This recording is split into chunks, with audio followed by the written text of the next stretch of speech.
Hello people, welcome to Prep Elevate. This is day 3 of 30-day mini RC passage. Today I have a comparatively lighter topic. Okay, 2 दिन हमने बहुत philosophy discuss करी है, heavy हो गया होगा कुछ लोगों के लिए. तो ये डे 3. अगर आपको नहीं पता ये क्या सीरीज चल रही है, प्लीज वॉच डे 1. वहां पे इंट्रोड्यूस किया है मैंने ये सीरीज को. अभी देखते हैं, ठीक है. क्या टॉपिक है? Scientific innovation, The ethical implications of AI in healthcare. बहुत ही कंटेम्प्रेरी टॉपिक है, हर दूसरे दिन इसके बारे में आप कुछ ना कुछ सुनते होंगे. क्या इंफॉर्मेशन है ये देखते हैं. The advent of artificial intelligence in healthcare heralds is introduces, it announces the beginning. Okay, it heralds an era of unprecedented possibilities. Unprecedented is something that you cannot fathom or think about. आपके सोच के परे. Unprecedented, unbelievable. So it announces the beginning of an era जहाँ पे unlimited possibilities है, unbelievable possibilities है. क्या क्या रीशेप हुआ है? डायग्नोस्टिक्स, हमारे जो प्रोसीडियर्स है, ट्रीटमेंट पैराडाइम्स, ट्रीटमेंट करने के जो हमारे तरीके हुआ करते थे, the paradigms, the frameworks, the principles, and patient management. तो हमारी एक तरह से पूरे मेडिकल फील्ड को रेवोल्यूशनाइज कर दिया है एआई ने, राइट. तो पेशेंट मैनेजमेंट हो, ट्रीटमेंट के तरीके हो, डायग्नोस्टिक हमारे टेस्ट हो, सारी चीजों पर उसका इम्पैक्ट हमें देखने को मिला है. By leveraging is making use of. Leveraging as a word is making use of. By leveraging sophisticated algorithms, AI systems can synthesize colossal data sets. Colossal is huge and complicated. Bulky data sets को वो बहुत ही simplify way में synthesize कर सकता है information को to predict disease trajectories with astounding precision. Astounding is unbelievable. तो human mind का लिमिटेशंस होता है, राइट. हमारे जो मशीन्स है हर चीज का लिमिटेशन होता है. बट एआई के इंट्रोडक्शन के बाद ना बहुत सारे बैरियर्स हमने ट्रांसेंड कर दिए, like gotten over a lot of barriers. तो जो बहुत कॉम्प्लिकेटेड बल्कि डेटा सेट्स हमारे पास हुआ करते थे, जिनका हेड और टेल कर पाना हमारे लिए डिफिकल्ट होता था, लेट्स से, ये सारे ह्यूज इन्फॉर्मेशन को एआई बहुत ही ब्यूटीफुली सिंथेसाइज करके हमें एक्शनेबल पॉइंट्स दे देता है, राइट. कि आप इस पे एक्शंस ले सकते हो, क्या सिमिलैरिटीज है, क्या ट्रेंड्स है. सो ये जो डिजीज की ट्रेजेक्टरीज है, लेट्स से अगर ये सिम्टम्स है, probably this could lean towards this, right. तो ये एआई ने हमें हेल्प किया इस वे में. हाउएवर मतलब कॉन्ट्रडिक्शन आने वाला है, right. However this technological marvel is not devoid of ethical conundrums. Ethical conundrums is, इसके एथिकल इम्प्लीकेशंस भी हैं, ठीक है. The moment you have access to such sensitive data, obviously there are ethical conundrums to it, ethical consequences, ethical dilemmas. So it is not devoid of that. Devoid is absence, ठीक है. It is not it does not exist with just its pros. Ethical implications भी हैं. तो a paramount is something which is extremely important. Paramount concern is algorithmic bias. देखो यहाँ पे hyphen है, मैंने ये डे 1 में भी बताया था कि जैसे हाइफन इंट्रोड्यूस होता है, मतलब वो जो टर्म है प्रायर टू द हाइफन उसको एक्सपैंड किया गया है. If you don't know what algorithmic bias is, अभी वो एक्सप्लेन किया गया है. Algorithmic bias, when the data underpinning these systems inadvertently embeds and perpetuates societal inequities. तो जिस डेटा पे एआई को ट्रेन किया गया, अगर उसमें ही फ्लॉज हो, उसमें इनइक्विटीज हो, राइट, वही प्रॉपर्ली बैलेंस्ड नहीं हो, तो जो रिजल्ट आएगा उसमें भी तो फ्लॉज होंगे ना. तो ये बताया गया है कि ये एक एल्गोरिथमिक बायस है, मतलब जिस एल्गोरिथम पे हम ट्रेन कर रहे हैं उसको उसी में बायस है, उसी में कुछ डिफॉल्ट है. Okay, so the data underpinning मतलब जो बेस है, जो डेटा है इन सिस्टम्स का, इनएडवर्टेंट होता है अनइंटेंशनली, ठीक है. तो अनइंटेंशनली उन डेटा सेट्स में एक सोसाइटल इनइक्विटीज देखने को मिल रही है, right. Like the data is not really consistent. बहुत सारे फ्लॉज हो सकते हैं उसमें, कुछ बहुत ही लाइक कुछ ऐसे डेटा हो सकते हैं we have not accounted for those discrepancies in the data, right. तो वो ओवरऑल रिजल्ट को भी एक फ्लॉड वे में प्रेजेंट कर रहा है. ऑब्वियसली जो अगर डेटा सेट में जो कोर डेटा है उसमें अगर काफी ज्यादा डिस्क्रिपेंसी होगी तो वो आगे भी देखने को मिलेगा। अभी हेल्थ केयर में ना this is a very critical data because it is about like life and death of a person. It's about treating those things and treating diseases which are really let's say life threatening diseases. तो उसमें हमारे पास flaw का बहुत ज्यादा room नहीं रहता है. It's not about monetary loss, it's not about not calculating things accurately. It's about dealing with life of a person. You're trying to diagnose, you're trying to treat. तो सीरियस एथिकल इसके implications हैं इन चीजों के, ये flaws के. For instance, diagnostic tools trained predominantly on data from certain demographics may yield suboptimal results for marginalized populations. तो अगर आपका डेटा स्क्यूड है, जैसे हम बोलते हैं स्क्यूड डेटा, कि आपका जो majority of data it is coming from a certain demography, अब उसके ऊपर ट्रेन करके आप एआई को जब रिजल्ट्स को प्रोड्यूस कर रहा है ना, तो वो उस पॉपुलेशन के लिए सही रिजल्ट देगा, बट बाकी पॉपुलेशंस को वो अच्छे से रिप्रेजेंट नहीं कर पाएगा, उसके लिए सब ऑप्टिमल रिजल्ट देगा. और अगर आप उसको जनरलाइज करके हर जगह अप्लाई करने की कोशिश करोगे, जो रिजल्ट आप चाहते हैं आपको वो ना मिले, and in this case backfire भी हो सकता है. ठीक है, तो मार्जिनलाइज जो पॉपुलेशन है उसलिए suboptimal is not up to the mark. ठीक है, दस एंट्रेंचिंग हेल्थ केयर डिस्पैरिटीज, तो इसमें डिस्पैरिटीज तो देखने को मिलेगी. ठीक है, privacy concerns further compound the dilemma. अब प्राइवेसी कंसर्न्स भी है, सेंसिटिव पेशेंट डेटा है, उसको लेकर आप एक मशीन को ट्रेन कर रहे हो, किस तरह से डेटा लीक हो गया तो बहुत सारे लोगों का बहुत sensitive information will be out in the open to be misused. ठीक है, तो प्राइवेसी कंसर्न्स है. As AI requires access to vast repositories of sensitive patient information, right, posing substantial risks if data security is compromised.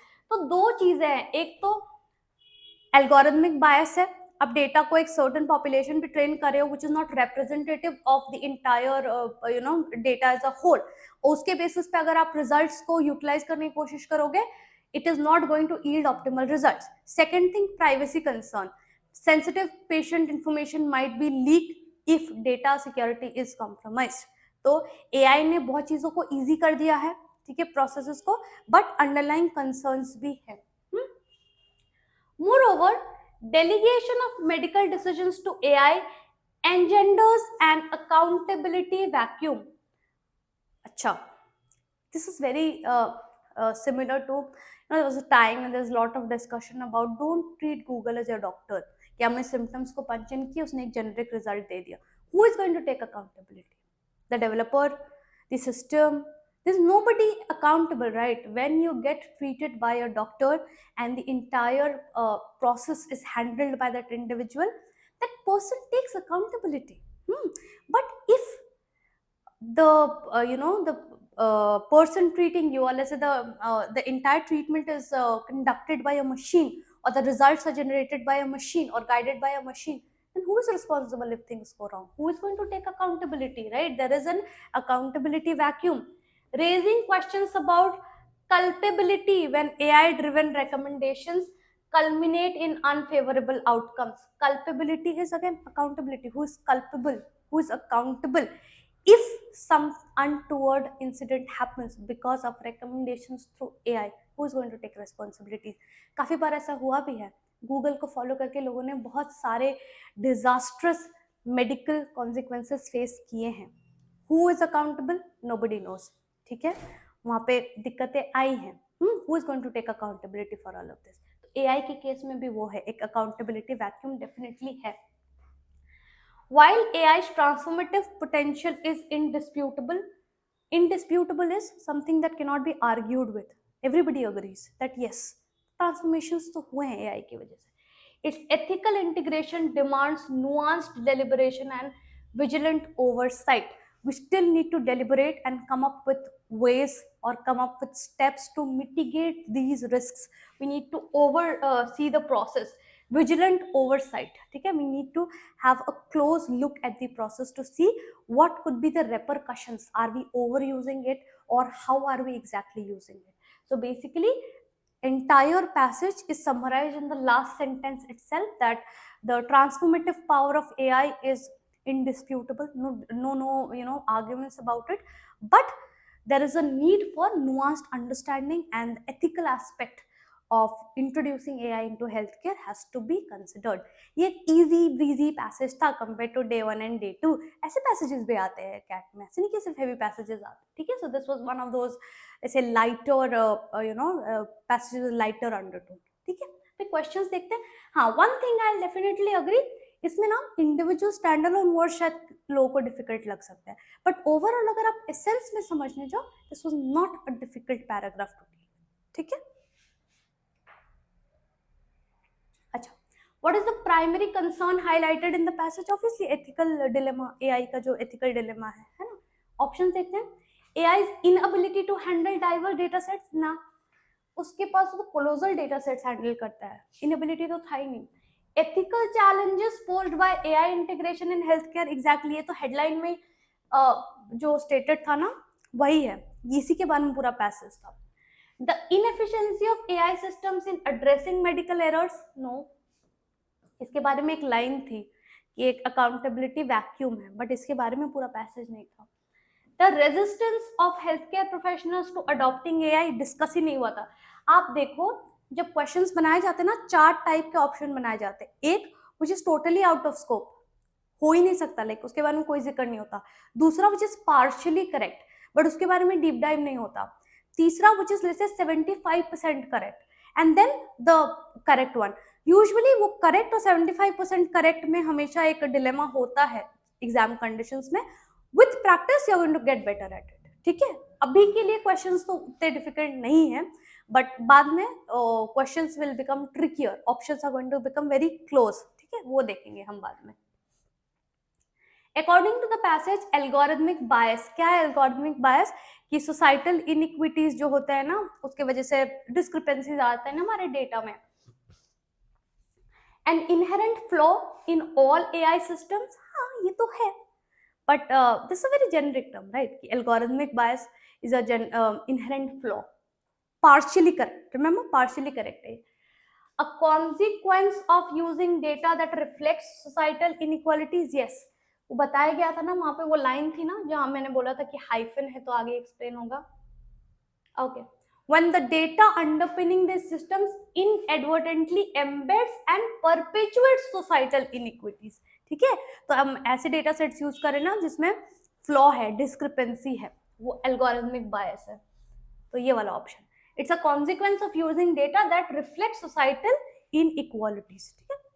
A safeguard to ensure consistency in predictions, नहीं, ये बहुत easily eliminate हो जाएंगे questions, like answer choices. A minor issue compared to data privacy concerns, no. ये मैंने questions ना सिर्फ इसलिए डाले हैं ताकि एक समरी मिल जाए हमें कि हमने क्या क्या डिस्कस किया, बट ये क्वेश्चंस मैंने अभी इस इंटेंशन से नहीं डाले that you know you have to deep dive into answer choices. हम उस तरह के क्वेश्चंस भी करेंगे, बट फिलहाल के लिए जस्ट एक अंडरस्टैंडिंग डेवलप करना जरूरी है.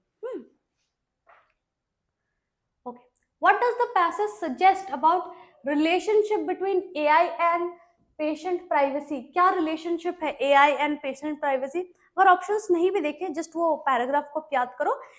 एआई पेशेंट प्राइवेसी को कॉम्प्रोमाइज कर सकता है इफ सिक्योरिटी ब्रीच हो, ठीक है? डेटा ब्रीच हो तो बहुत sensitive information, patient sensitive information leak हो सकता है. यही था ना. अब देखते हैं. AI systems fully protect patient privacy, तो पूरी तरह से गलत है, फुल्ली तो नहीं प्रोटेक्ट करता है, ठीक है?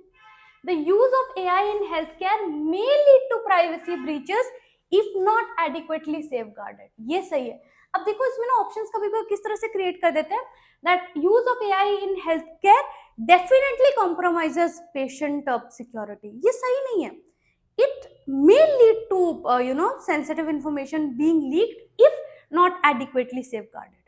तो पूरा सेंटेंस को पढ़ना जरूरी है, उस कॉन्टेक्स्ट में समझना जरूरी है. Tonality, preserve tonality, may not को डेफिनेटली नहीं कर सकते और डेफिनेटली को मे नॉट नहीं कर सकते, ठीक है? और देखते हैं. AI systems do not require access to sensitive patient data, गलत. They do definitely they do require access. Privacy concerns are not significant compared to potential of AI in health care. ये कहां बोला गया? This is going like taking a stance कि ठीक है बहुत सारी खामियां हैं एआई में, तो क्या जितने एडवांटेजेस हैं वो हमें कंसिडर करना चाहिए ना, हम उस पर फोकस करते हैं, दूसरी तरफ फोकस नहीं करें, ठीक है? ये जो बोला गया दे आर नॉट सिग्निफिकेंट, ये कहाँ बोला गया? This is an extreme take. तो ऐसे ऑप्शंस कभी भी सही नहीं होते which are too extreme in stance and they do not match the tonality. ठीक है, तो डे 3 का ये था हमारा छोटा सा mini RC. I hope you are enjoying the series. Any suggestions, any comments, I would love to address them. Thank you so much for tuning in and I'll see you in the next one.